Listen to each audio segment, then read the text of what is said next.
Buenas tardes, alumnos. Este es un vídeo para los alumnos de la asignatura Finanzas de Scodi. Hoy os voy a refrescar un poco los conceptos referidos al análisis de la liquidez. Si recordáis, en el balance de situación, cuando analizamos la liquidez, lo que estamos teniendo en cuenta es únicamente el realizable y la tesorería respecto el pasivo corriente. Eso viene dado por el hecho de que los activos no corrientes mantenidos para la venta, que si recordáis era el inmovilizado que se ponía a la venta con la esperanza de que ésta se materializase en un plazo máximo de un año, no sirve para poder pagar. Y por otro lado, las existencias tampoco sirven para poder pagar. En ese sentido, para el análisis de la liquidez, es decir, comprobar si la empresa tiene o no tiene suficiente dinero para poder atender sus deudas, utilizamos dos ratios. El primero es la prueba ácida, que ahora explicaré, y el segundo sería la tesorería.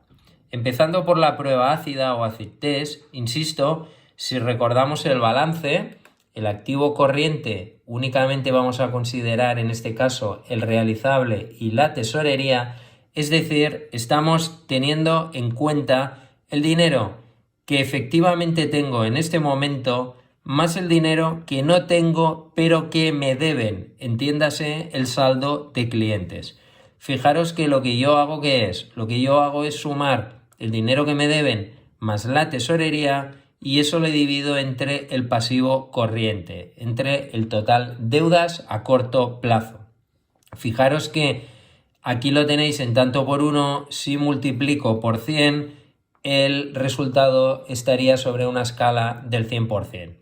En este sentido, hay que tener claro que la prueba ácida, para entender que me da un resultado aceptable, es decir, que tengo suficiente liquidez como para poder seguir funcionando, el resultado deseable sería alrededor del 1% o lo que es lo mismo el 100%.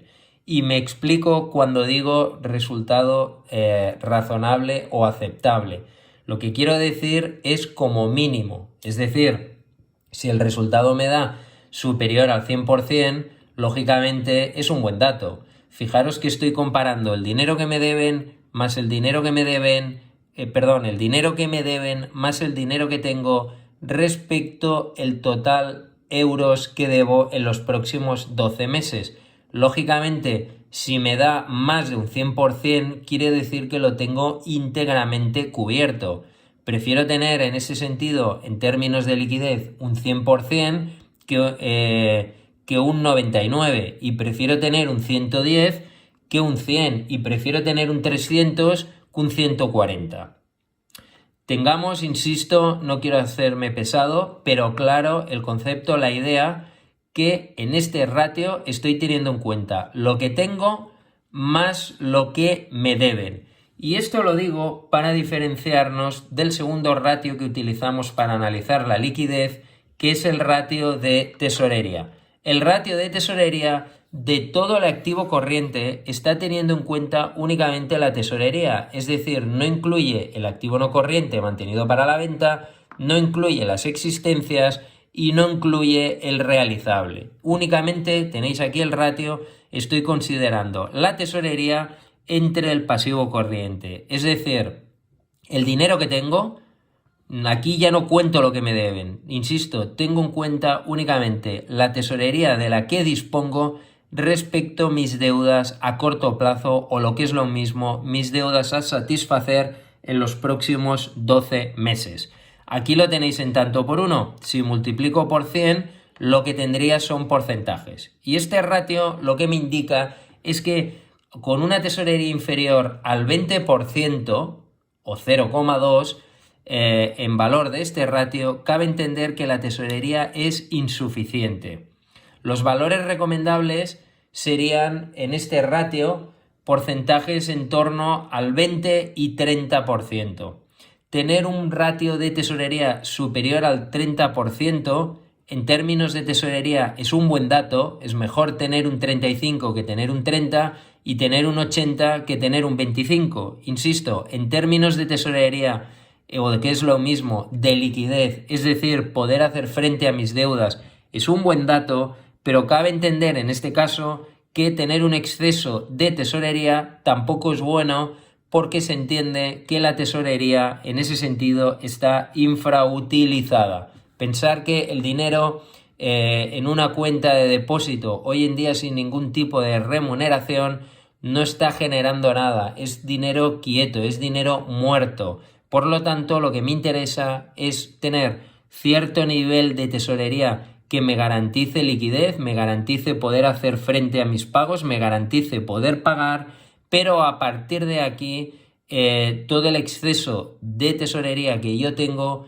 es interesante que esté circulando, que esté generando. Por eso, repito, el porcentaje al analizar la tesorería ideal tiene que estar entre un 20 y un 30%. Por debajo de un 20% es tesorería insuficiente, por encima de un 30% es liquidez muy buena, pero demasiada liquidez o lo que es lo mismo, tesorería infrautilizada. Entonces, para poder acabar de entender todo esto, tenéis aquí 4 numeritos en el ejemplo en el que tengo el año 1, el año 2 y aquí calculados los 2 ratios de análisis de la liquidez. Fijaros que la prueba ácida, en el primer caso, me da un 87% y en el segundo un 63%.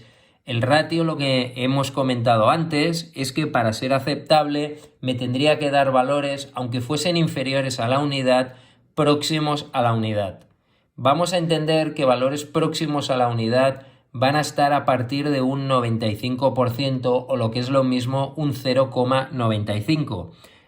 Por lo tanto, vemos que en el año 81 la prueba ácida me está indicando que con el dinero que tengo, tesorería, más con el dinero que me deben, si todo el mundo me paga, yo podré llegar a atender únicamente el 87,75% de todas mis deudas, de todos los vencimientos que voy a tener a corto plazo.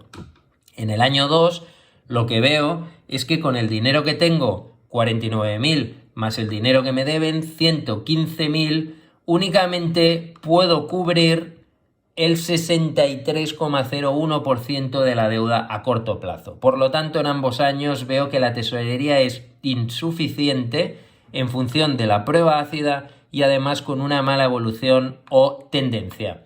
Si miro el ratio de tesorería, lo que veo es que el año 1 la tesorería es correcta al relacionar el disponible 59.000 con el pasivo corriente 249.000. Insisto, la tesorería me da un 24,08%. Hemos dicho que los valores ideales eran entre un 20 y un 30%. Por lo tanto, diríamos que en el año 1 esta empresa goza de buena liquidez en función del disponible. En cambio, si miramos el año 2, confirmamos que esta empresa, su ratio de tesorería me da valores inferiores al 20%, o lo que es lo mismo, con toda su tesorería únicamente cubre el 18,83% de las deudas a corto plazo. Es decir, la tesorería claramente ha disminuido, tiene una mala tendencia.